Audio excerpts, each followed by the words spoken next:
Hello and welcome back to Season 2 of The Dairy Trail. I'm Hugh Harney, Technical Dairy Specialist for Agriland, and I'm going out to different farms across the country to see what's going on the farm each week. This week I took a trip out to the Dekeana herd just outside Templemore in County Tipperary, where Sam Dudley and his father Henry are milking 82 pedigree British Friesian cows. Sam talks about managing work placement for college with farming, his ambition for the home farm, the herd's genetics and breeding, and grassland management. So we've made the trip down to County Tipperary, to just outside Templemore. We're down at the Dudley's farm here, and it's with the Dekeana herd. So I'm joined with Sam Dudley. Sam, do you want to just give us a quick run through of your system here? Yeah, thanks, Hugh. So I'm in third year. I'm studying ag science down in UCC, and I've completed my farm placement. That was from January to May of this year, and then I have 3 months now to do up in Dovea Genetics. So that's just up the road from us. So it's near to home. It's handy. So we're milking 82 pedigree British Friesian cows here, and there's spring and autumn calving. They're all pedigree registered. We usually calve about kind of 15 to 20 cows in the autumn, and it's autumn calving is something we're kind of looking at the moment. We don't know whether it's... Yeah, it mightn't stick around too long, will it? Or yeah, maybe not, but it's something we'll wait and see what happens with it. Yeah, I suppose, just to touch on that, I suppose, is that from a cost point of view, or is it from kind of a labour some point of view, or what way are you kind of thinking around that? Kind of probably both, Hugh. So his dad just, he's milking cows a long time now too, so he is, and you'd see other lads there that are all spring calving, and they've the few weeks off around Christmas, and you'd kind of be a bit envious of them too at times when you're having to get up Christmas morning to go and milk cows, and 100%. You're turning it on for 15, 20 cows, which is, as you say, probably then cost then too comes into it as well. Like you wonder, there's some of our cows say too, and they'd be given as much there in April or May as they would be in December and January, which is, as you say too, silage isn't cheap and meal isn't cheap, so. Yeah, 100%. And look, we're actually autumn calving at home too, so it is kind of a way of life. But I suppose, what are you kind of feeding them? Is it just silage and meal during their lactation when they first calve down, or what way is it? Yeah, we'd be feeding them silage, and they'd probably be getting 6-7 kilos of nuts in the parlour. Around then, kind of January, February time, then when more of the spring cows start calving down and we start feeding, we usually, there for the last 3 or 4 years, there we buy in a beet maize mix. We probably kind of get, that usually comes in 30-ton loads. We 2 or 3 loads of that in the springtime, then around January. So that's just kind of drive on a performance a bit more, is it? Yeah, we kind of wait till, because for the 15 cows, like, you'd be a long time going through a load, so to stop that heat and all that in the pit, we usually wait till January to get that and feed that from January onwards. Not so bad. I suppose, will the first of the autumn calvers then be calving down in October, or what way is it? So they're probably getting dried off fairly shortly, will they? Yeah, in the next kind of 3 weeks for that, we were just saying we've them kind of cut back now. They're only on about 1 kilo of nuts now in the parlour. We've a 12-unit parlour, and they're all individual feeders. So we put in it's a second-hand Delaval parlour. Their dad would have put it in 2016, so he would have, and all individual feeders. Yeah, Dad wanted the individual feeders because for that reason.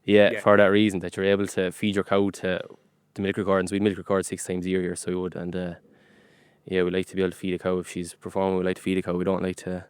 Definitely, we'd feed about 1.1, maybe 1.2 ton of nuts per cow. So. It's we like to keep the cows in good condition. We like them looking well, and we. Yeah, 100%. And you just touched on milk recording there. So, like, in the lead up to your drying off, what are you looking at now from those milk recordings for those autumn calving cows? Should we be looking at the cell count, I suppose, Hugh? So would be.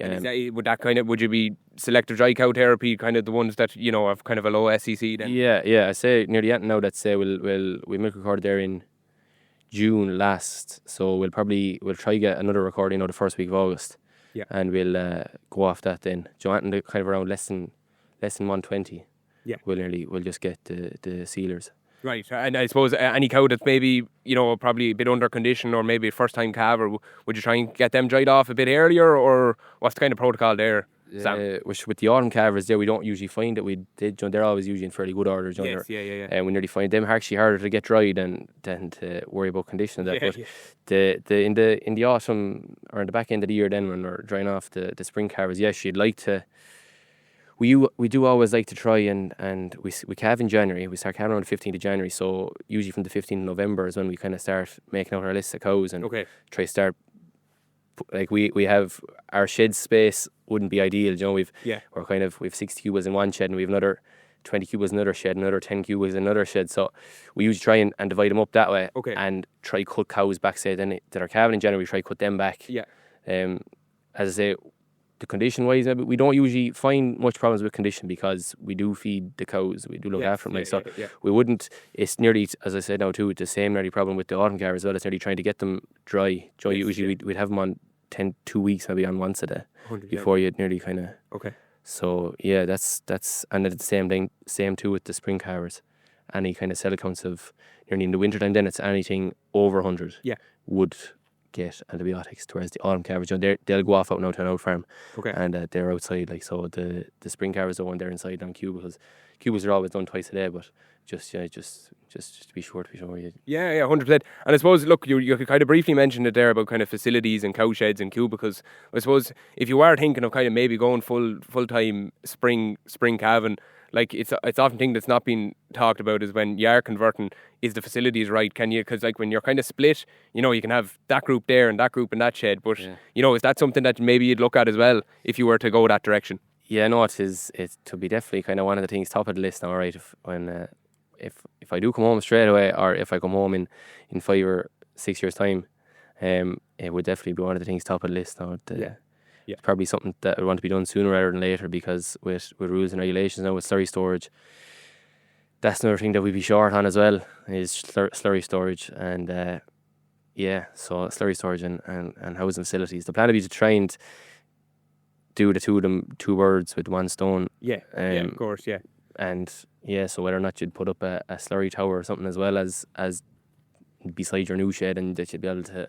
Yeah, and like a plan just has to be put in place if you were what direction you're going. Yeah. And I suppose in terms of that then, and in terms of investment then, like are you planning on coming straight home to the farm after college, or are you kind of thinking of maybe sticking in the industry a bit while, or what's the age profile of your father? Is he a few years left in him too? Yeah, no, dad is still a young man. Or that now he'd kill me now if I said he was an old lad. But dad is still young, so he during the winter time now he'd probably feel his age. But dad is still young. So probably the plan is I'm in Dovea at the moment, so I probably would like to look at their undergraduate program. Yeah. And maybe try and work in the industry for a few years and come home then. But. Yeah, no, the plan will be I will come home. I'll definitely. You see dairy as the industry that you want to be in anyway, and to drive on that way. Yeah, no, I've a fair old interest now in between we're milking cows here as well.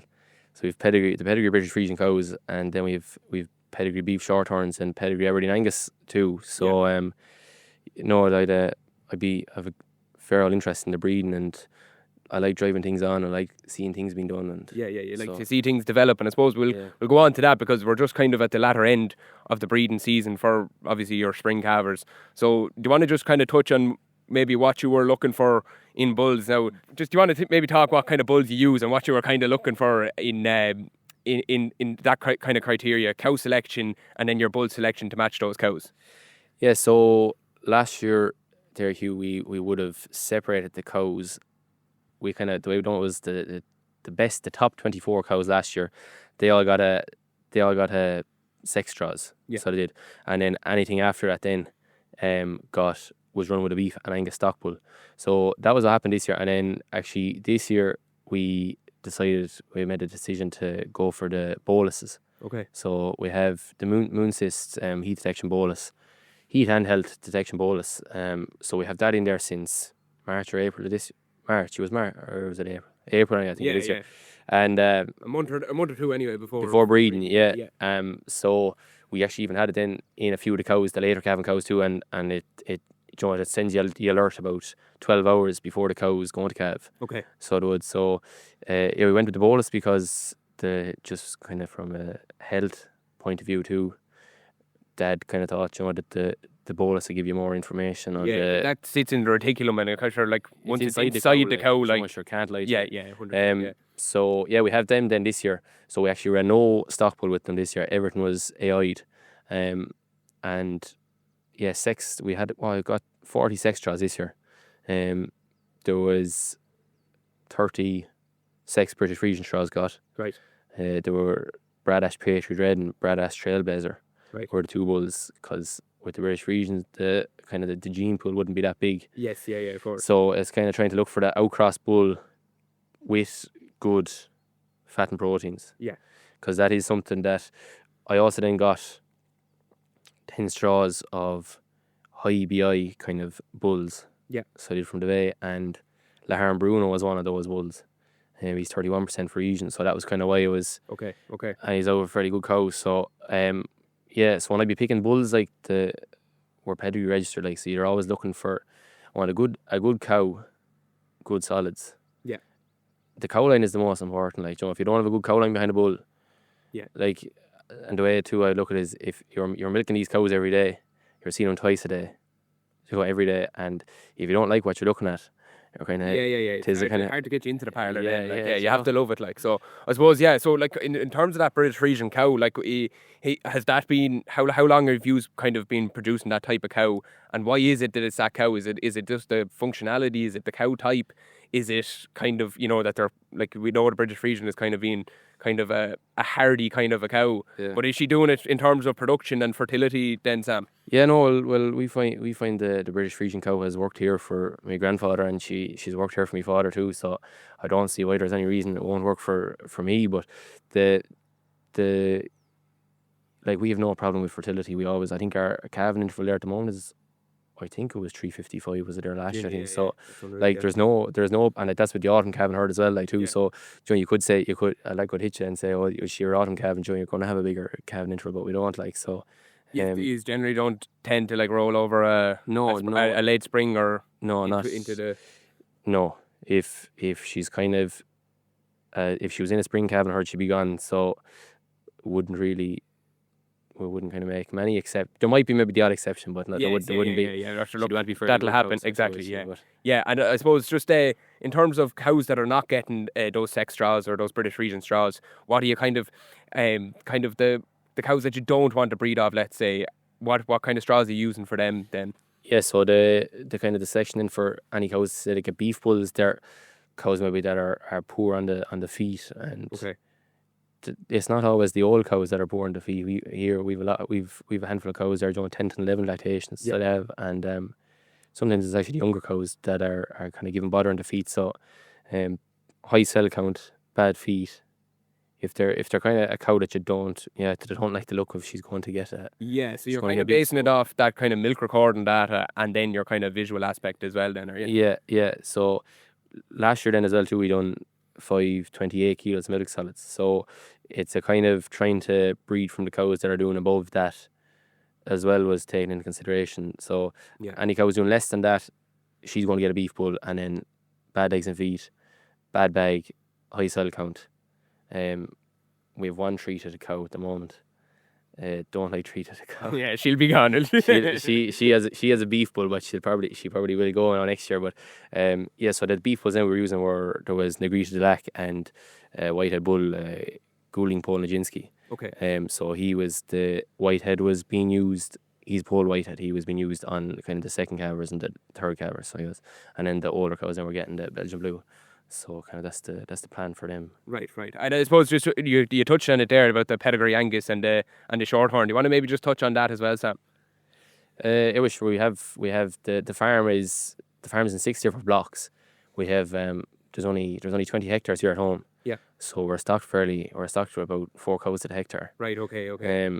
Now only like last year, now we milked 72 cows, and last year was a tough year to farm, but this year we took out, there was 3 paddocks taken out for bales, and we also reseeded a field as well too. That field was 2.5 acres or that there, I think so it was. And so we were okay for grass. Yeah. So it's just funny. It's how the years go. Like we were lucky this year, but if it was last year, we'd have been in trouble. But Yeah, the farm is in 6 blocks, and the sucklers then are kept on the through the outside blocks. So we have 10 pedigree Aberdeen Angus cows, and there's eight beef shorthorn cows. So the beef shorthorns were kind of got for me back when I was a young lad. Dad says I used to be mad looking at the beef shorthorns in the catalogues, and Right, okay. so you like to look at them. well, I don't know. I say probably he liked to look at them himself, because I was only 3 or 4, so I was the time. Yeah, So he used you as an I was excuse. the excuse, Exactly, yeah. So yeah, we have them since 2006, and Dad then has Aberdeen Angus then for the last 30 years. So they're just it's easy sell your Anguses, and 100%. And so I suppose those fragmented blocks, then you're taking silage off them as well, are you? yeah, silage has been taken off those, Hugh, and there's silage has been taken off those blocks. The replacement heifer calves are reared on those. Yes, yeah. One of those out blocks. There's 21 maiden heifers with a bull on another out block. Okay. We use sex. We actually programmed all the maiden heifers there a few years ago. With they got AI'd, and then there was 10 of them got just conventional, and 10 of them got sex semen. And we got on very well with that. I think there was maybe 8 out of the 10 heifers went to the conventional. Okay. And 9 of the 10 heifers went to the sex semen, so they did. So, like we have no problem using sexed semen on the cows. And did the heifers, did they get a bolus as well? They would have, they all would get it. They get when the heifers come out of the shed in the spring, they get the extra teats cut off them, and they get a bolus as well, so they do. So no, yeah, but I'm talking about the heat. They didn't. No, they didn't get the moon cyst. No, they're as I said, they're out in the outblock. Yeah, so it's a synchronization program. They were a sync program. Yeah, perfect. Yeah. Okay. But then after that, we did get on well, but there was no excuse not to go back to it again. But just we like to have a stock pull here as well too. So just to mop up the rest, is it? Yeah. Or if you have a cow that maybe repeats that twice, or at least you have a bull there to let the cow to. So. And then for your autumn calvers, is it the same? So obviously we kind of looking at them maybe, kind of the 20th of December for starting to serve them. So what way do they work? So for the 15 to 20 that you have, are they getting sex semen, or what way are they? This year they all got beef. Okay.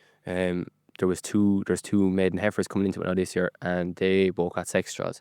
Okay. But just to easy calving on them for the first year. But yeah, the bolus wasn't in place for them.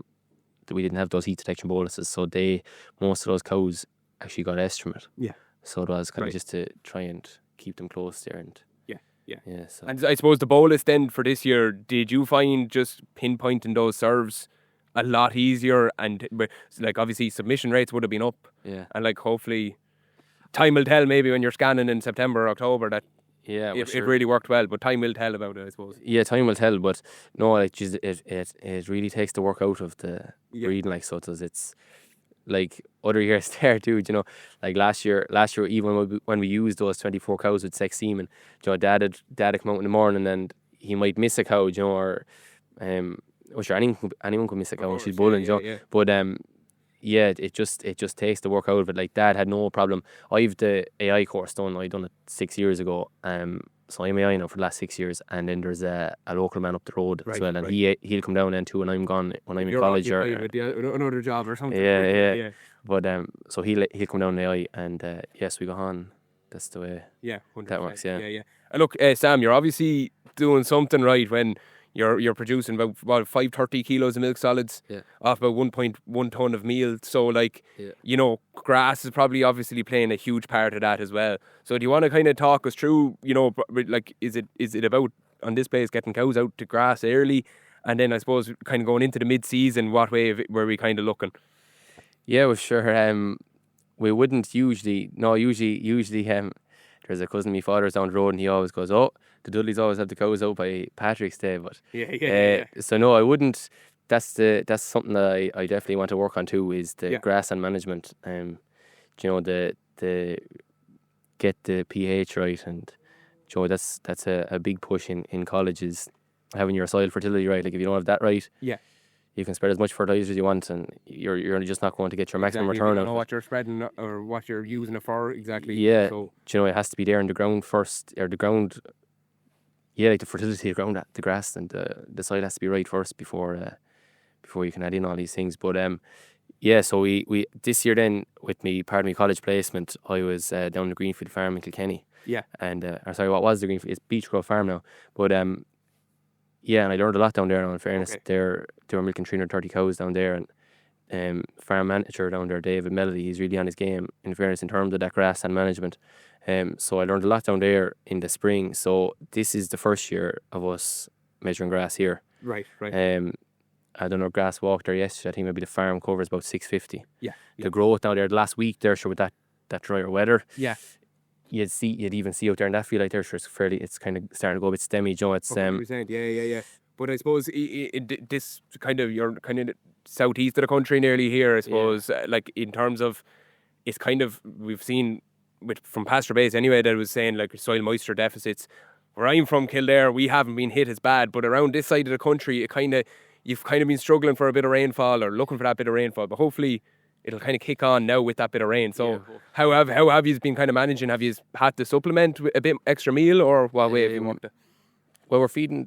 I think they're getting about 3.5 kilos a day there in the parlour, so they are. We didn't have to go in with any. Went in with bales there for, I think it was maybe 1 week. They're back in May. We went in with bales. Yeah. So and yeah, so trying to push the getting cows out that bit earlier, as you see, like down there, grass grows grass. Like, so if you don't have that kind of grass, great. If you can try and get out there to get that grass growing, to get it kind of wake it up after the winter. And 100%, yeah. This year now too, we say, Dad, like, well, sure, with the drier spring too, we were able to go out here a lot earlier with fertilizer, and like we kind of saw how much grass we did grow. Yeah. In the early part of the spring. Okay. Like, that was the case on most farms, but like we were really enjoyed that we took out the bales and we were able to reseed. Yeah. So it's kind of something now that Dad as well, he even says now himself too, John, that when you get the ball rolling them few weeks earlier in the spring, how it actually kind of can set up for the rest of the year. Yeah. So that's we have a plan there too to take out that field actually there in front of us for reseeding as well. Right. The back end of the year. Well, so you kind of go maybe August or that, to the start of August. Yeah, that'd be the plan or that. Right. So and try to get it back in then for a grazing, or try to get one grazing over it anyway. Yeah, and a few bit of powder washings back out on it. So the farm cover, we're sure kind of going into. It is a little bit stemmier there at the moment. We pre-mowed all the last round, so we did that. Was quality just kind of gone out of hand a bit, was it? Yeah, sure it was. Yeah. Kind of gone that bit stemmy, and we kind of like pre-mowing. The cows are good to clean out the paddocks when they're pre-mowed, and you're not dirty on your mower and you're not dirty on your tractor, and it's it is an extra job, but it works like it. So sometimes it has to be done. I suppose did you see a kind of a drop in protein when you pre-mowed that round, or what way did it? It probably did, yeah. We were up around 3.5 before that, and then it kind of dropped back down to 3.43 there for that 2 or 3 weeks there. So it did, but you should get a bounce this round then. Like, yeah, we're back up now to I think we're about 3.55, Exactly, yeah. So that's So take a hit for one round, but you're as you see in that paddock there, you're going into a bit more of a lushier kind of a 1400 of a cover. So is that kind of the aim here, to be going in at those covers of 1500? Yeah, that's what you hope to go into. Yeah. So yeah. Right, and I suppose just in terms of in investments or plans for the future on this farm, Sam, I suppose kind of like even forming a farm partnership maybe down the line. What way have you kind of went that far discussing it with your mother and father, or what way is it kind of developing? Yeah, well, sure. In fairness now to mum and dad, they've always had me I'm pretty much involved in everything, or that's how I am. I suppose though too, maybe if I didn't have the interest, they wouldn't probably be as willing to let me be as involved maybe as I am. But yeah, we probably would. Then again too, I farm partnership, I don't know, maybe Dad might like to.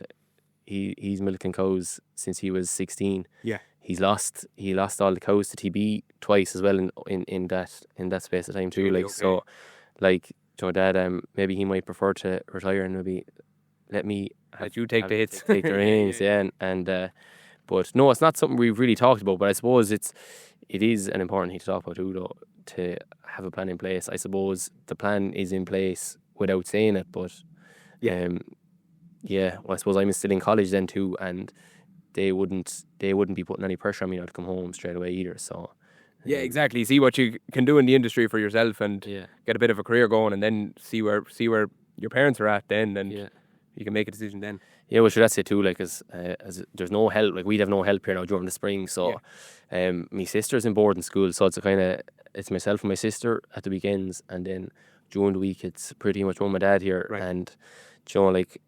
it is tough work. Like, it is tough work. So it is. Yeah. Yeah, but sure, look, when you're brought up with it, it's kind of just, it's second nature to you.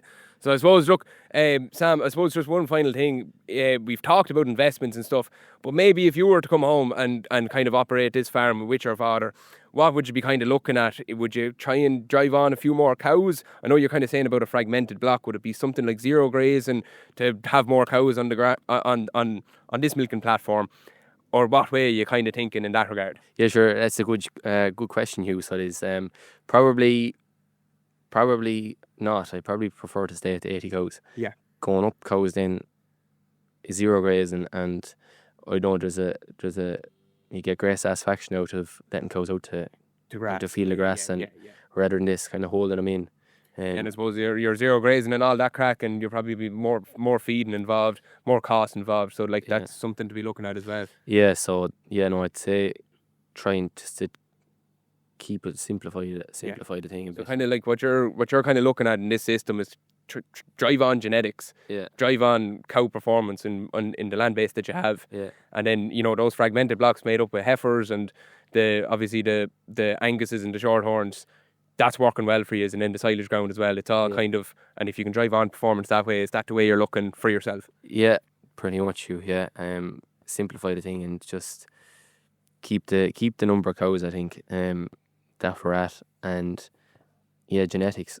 Kind of, if you don't have a big lump of money to go out there and kind of buy a whole lot of ground, like, the best way to improve things is nearly through your genetics. Yeah, and that's where your graw is anyway. Yeah, genetics. Yeah, well, that's what I think anyway. Yeah, if you don't have you have to have genetics, and you have to have the right sort of cow for your system, and you have to feed that cow then to her potential too. So, that's kind of keep it at 80 cows and keep it simple. And 100%. Yeah, look, come on, Sam. We'll leave it there. And look, I just want to thank you for coming on to the podcast, and I want to wish your family, Henry, and everyone involved in the farm a kind of a safe season for the rest of the season. And hopefully, cows keep performing well, grass stays growing, and everyone is safe. So, come on, Sam. Thanks for that. Thanks very much, Hugh. Thanks, Hugh.